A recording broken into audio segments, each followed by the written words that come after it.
না। এই শাস্ত্রের কথাগুলো আমরা শুনবো, কিভাবে শুনবো মা?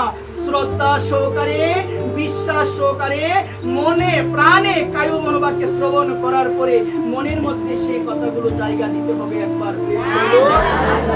আজকে আপনি ভগবানের কথাগুলো শুনলেন, শোনার পরে বাড়িতে গেলেন, বাড়িতে যাওয়ার সময় আপনি নিন্দা করতে করতে গেলেন, তার মানে ভগবানের কথা শুনলেন। প্রসাদ নিয়ে নিন্দা হয়, কত কিছু নিয়ে নিন্দা হয়, আমরা শুনি কথাগুলো, শোনার পরে ভিতরটা একদম ফেটে যায়। একটাই কারণ, এত বলে কোনো লাভ হয় না। একবার এত বলে কোনো লাভ হয় না। কলিযুক্ত এত সহজে লাভ হবে না, এত সহজে কখনো লাভ হবে না। কিন্তু মা যতটুকু পারেন একটু পরিবর্তন হওয়ার চেষ্টা করবেন, নিন্দা থেকে দূরে থাকবেন, সমালোচনা থেকে দূরে থাকবেন। কে কি করলো মন্তব্য কখনো করা যাবে না। করা যাবে না মন্তব্য?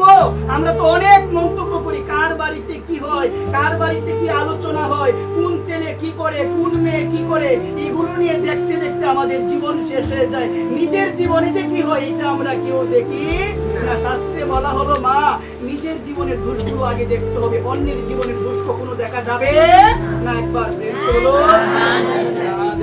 সাধুর অন্যতম একটা গুণ হলো অন্যের দোষ কখনো দেখবে না। এটা গীতার কথা মা।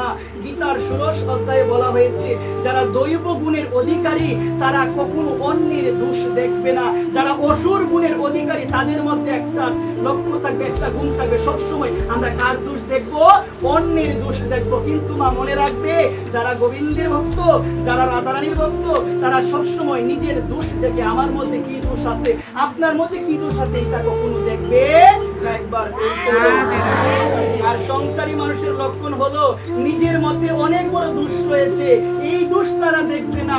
অন্যের মধ্যে সামান্য পরিমাণ দোষ রয়েছে, এইটা নিয়ে তারা কথাবার্তা বলবে, বিভিন্ন মন্তব্য করবে, সমালোচনা করবে। একবার মনে রাখতে হবে, যারা অন্যের দোষ নিয়ে আলোচনা করে তারা রাধারানীর কৃপা কখনো লাভ করতে পারবে না। আপনি মনে করবেন আপনি অন্যের নিন্দা করবেন, সমালোচনা করবেন, শাস্ত্রে বলা হলো রাধারানীর কৃপা আপনার দুয়ারে এসেছে, কিন্তু আপনার হৃদয়ে কখনো আসবে না। কেন?